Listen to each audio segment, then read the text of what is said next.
The Mermaid's Tears. A long time ago, in a small village by the ocean, there lived a fisherman named Juma. He was poor but strong and loved the sea. Every day he went out to catch fish. But one day, something magical happened. As Juma pulled his fishing net, he saw something shining in the water. It was not a fish, it was a beautiful mermaid. Her skin was smooth like the moonlight, and her long hair flowed like the waves. Her tail sparkled with colors of the ocean, but her eyes were full of sadness. Juma had heard of the legends of mermaids. They were powerful, but their tears were more valuable than gold. When a mermaid cried, her tears become large glowing pearls. An idea came to Juma's mind. He would take the mermaid home and keep her locked in a great tank. If she cried, he would collect the pearls and become rich. So Juma built a huge glass tank inside a hidden building near the ocean. He used pipes to bring in fresh sea water so the mermaid would stay alive. Then he placed her inside. The mermaid wept, and as she cried, she sang a sad song. Her voice was the most beautiful thing Juma had ever heard, and as her tears fell, they turned into shiny pearls. Juma took the pearls to the market and soon became the richest man in the village. He bought a large house and fine clothes, but he did not tell anyone his secret except his wife. Juma's wife, Kemi, was overjoyed when she saw the pearls. She loved the wealth, but she hated the mermaid's song. Even in darkness, the mermaid's voice was too beautiful, too haunting. Kemi ordered Juma to make the mermaid cry more. The more she cried, the richer they became. But soon, greed took a darker turn. One day, Kemi told Juma, "If this mermaid's tears are worth this much, what if we make her bleed? Perhaps her pain will bring even greater pearls." Juma hesitated, but his wife handed him a large spear. "Strike her, make her weep," she hissed. Juma, blinded by greed, took the spear and struck the mermaid lightly, drawing a thin line of red in the water. The mermaid screamed in agony, and more pearls fell. But it was not enough for Kemi. She grabbed the spear herself, laughing wickedly, and struck the mermaid harder, causing more blood to mix into the water. She did not care for the mermaid's pain, only the wealth it brought.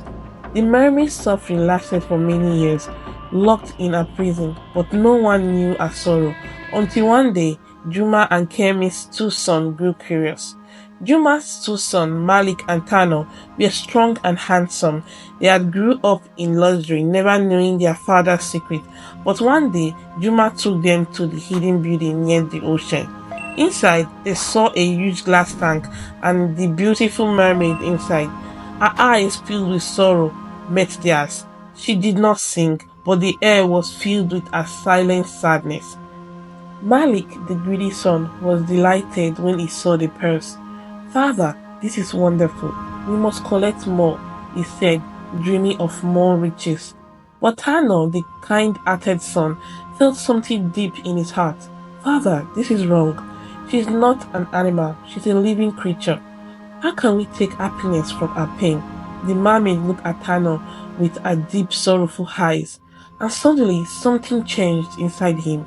From that day, Tano could hear her voice even when he was far away. A sad song whispered in his mind, begging to be free. Tano could not eat, could not sleep.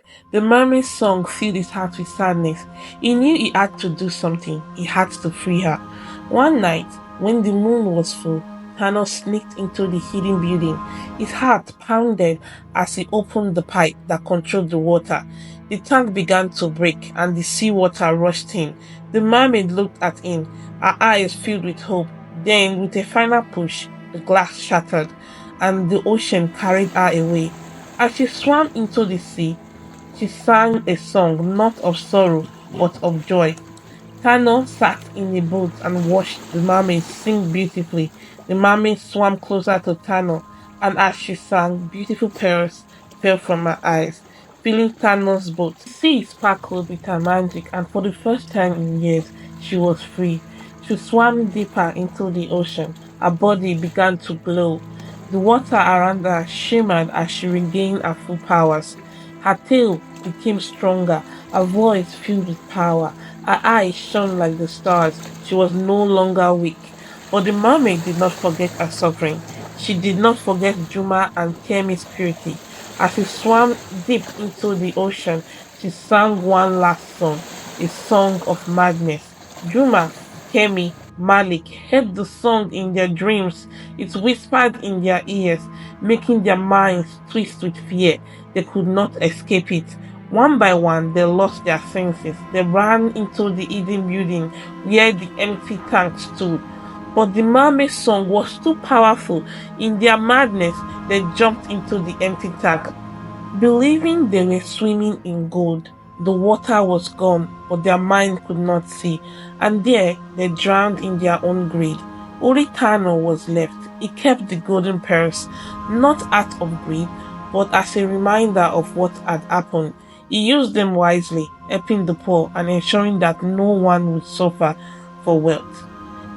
The villagers spoke of a new legend, the story of the kind boy who freed the mermaid and the greedy family who vanished in a tank of their own making. And sometimes on quiet nights, when the moon is full, people say they still hear a song of sorrow, a song of warning carried by the waves. Lessons of the story. Greed leads to destruction. Juma and Kemi's greed blinded them to the suffering they caused. Instead of being content with their fortune, they sought more wealth through cruelty, which ultimately led to their downfall. Their obsession with riches cost them their sanity and their life. Kindness and compassion brings true wealth. Unlike his family, Thanos saw the mermaid's pain and chose to help her instead of exploiting her. His kindness led to great reward, not just in the golden purse, but in wisdom and peace.